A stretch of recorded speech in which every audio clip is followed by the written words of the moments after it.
अस्सलाम वालेकुम नाज़रीन, 91 न्यूज़ के साथ मैं आपका मेज़बान चौधरी मुबशर हसन आपकी खिदमत में हाज़िर हूँ।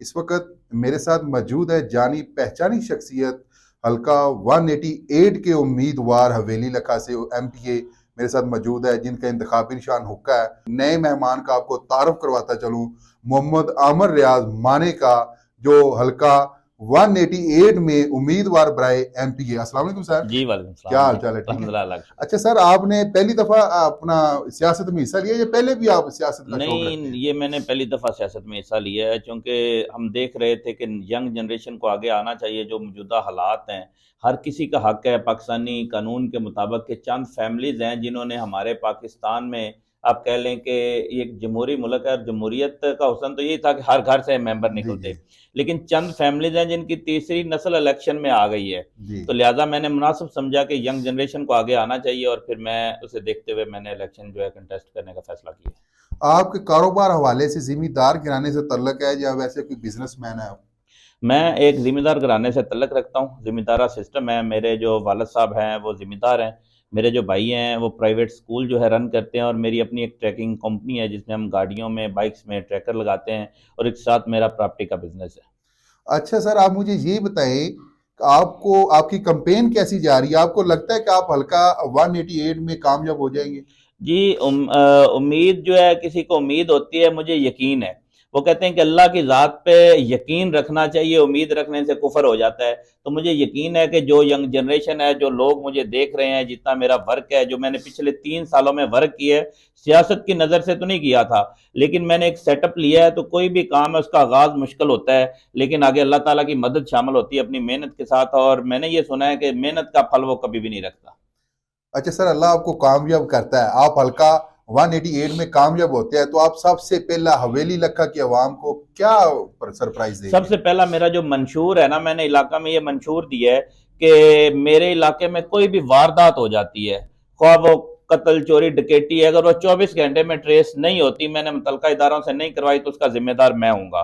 उसके बाद मेरा जो मंशूर है उसमें हमारे मजीद हाई स्कूलों का क़याम है, सेहत का है कि हम सेहत के हवाले से काफ़ी ज़्यादा पेशरफ्त कर रहे हैं। और मेन जो मेरी तहसील पूरी दीपालपुर बल्कि पूरे पंजाब की ज़रूरत है ना, जिम्मेदार जो है वो खाद के लिए रुल रहे हैं।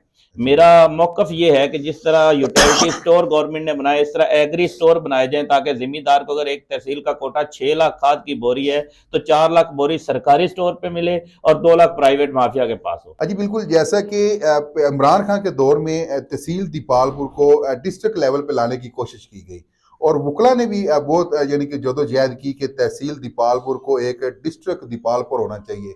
तो अगर ये आप इस पे आवाज उठाएंगे, इसकी अगर ये डिस्ट्रिक्ट बनता है, तो आप अपने हवेली लखा को तहसील बनाने की कोशिश करेंगे? जी बिल्कुल, मेरा ये मंशूर में भी शामिल है कि मैं हवेली लखा को तहसील और दीपालपुर को डिस्ट्रिक्ट बनाऊँ। ये इन लोगों का हक भी है।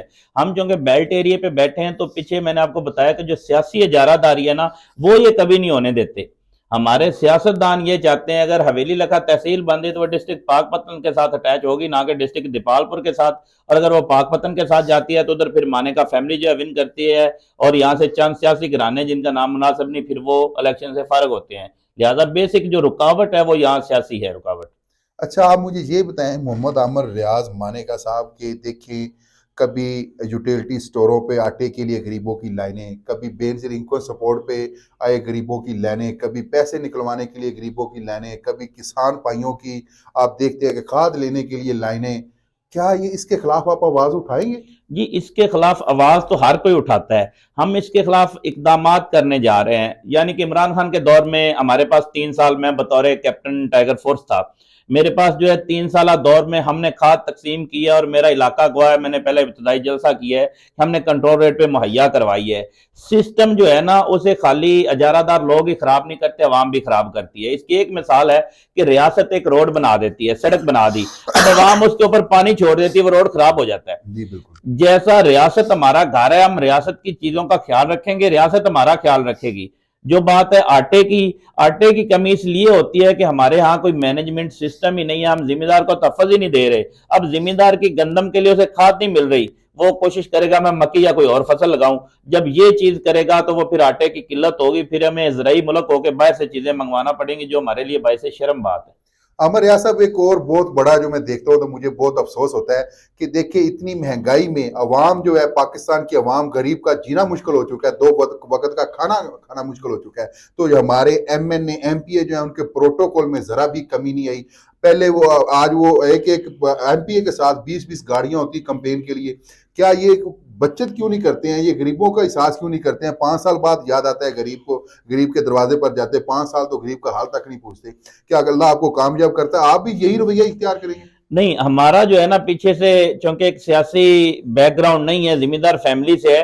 और बात यह है कि जो ये प्रोटोकॉल है ना, ये दिखाने के, दिखावे के। अब मियाँ साहब की एक गाड़ी होती है, 3-4 गाड़ियां किराए पे लेके आप अवाम के ऊपर मेंटली प्रेशर डालना चाहते हैं। हकीकत में जो आपकी जिंदगी है वो दिखाएं। एक गाड़ी है, दो है। जब आप इस काबिल हैं कि अवाम आपसे प्यार करे तो फिर आपको सिक्योरिटी या प्रोटोकॉल की जरूरत नहीं होती। मेरा नहीं ख्याल, आपको ऐसा होना चाहिए कि अवाम जब आपको बुलाए, आपका ऐसा नंबर हो, आप उसके पास हाजिर हो, आप अवाम के दरमियान फिर अवाम आपकी हिफाजत करे, ना कि सिक्योरिटी गार्ड आपकी हिफाजत करें जी। अब मैंने ये कई दफा देखा है, कोई ऐसे एमएनए एमपी हैं जो इकतदार में नहीं होते तो वो अकेले बाइक पे घूम रहे होते हैं, तहसील दीपालपुर में, हवेली इलाका में, ये डिस्ट्रिक्ट कुकाड़ में मैंने देखा है। जब वो इकतदार में होते हैं तो वो एक आदमी के लिए 20-20 गाड़ियां, 25-25 गाड़ियां।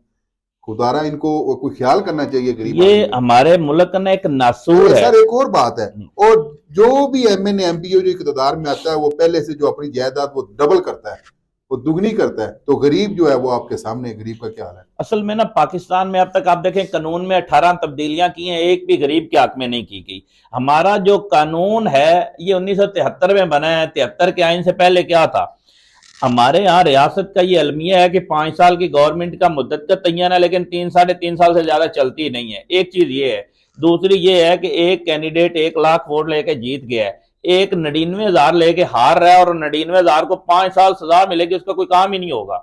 ये सिस्टम जो है ना, हमारा पूरा सिस्टम डिस्टर्ब है। इसे ठीक करने के लिए, जैसे मैं आया हूं, दीगर इलाकों में यंग जनरेशन को आगे आना चाहिए। हमारे इलेक्शन में आने की वजह से ये जो जिम्मेदारों के डेरों से वोट मांगते थे, अब वो एक एक दरवाजे पे जा रहे हैं, उन्हें पता है कि अब आवाजें उठे, लोग उठना जी शुरू हो बिल्कुल, गए ये हैं। आपकी बात ठीक है। अजी बिल्कुल, ये थे हमारे साथ मोहम्मद आमिर रियाज माने का, हवेली लखा से तल्लुक़ रखने वाले, जिनका इंतखाबी निशान हुक्का है, हल्का 188 के उम्मीदवार बराए एमपी हैं। तो बहुत अच्छी गुफ्तगू की। तो ऐसे जो नई जनरेशन, नए कैंडिडेट जो हैं, जो पहली दफ़ा जिन्होंने सियासत में हिस्सा लिया, तो मैं हवेली लखा की अवाम को पैगाम देना चाहता हूँ, तो इनको एक दफ़ा ज़रूर आजमाइएगा।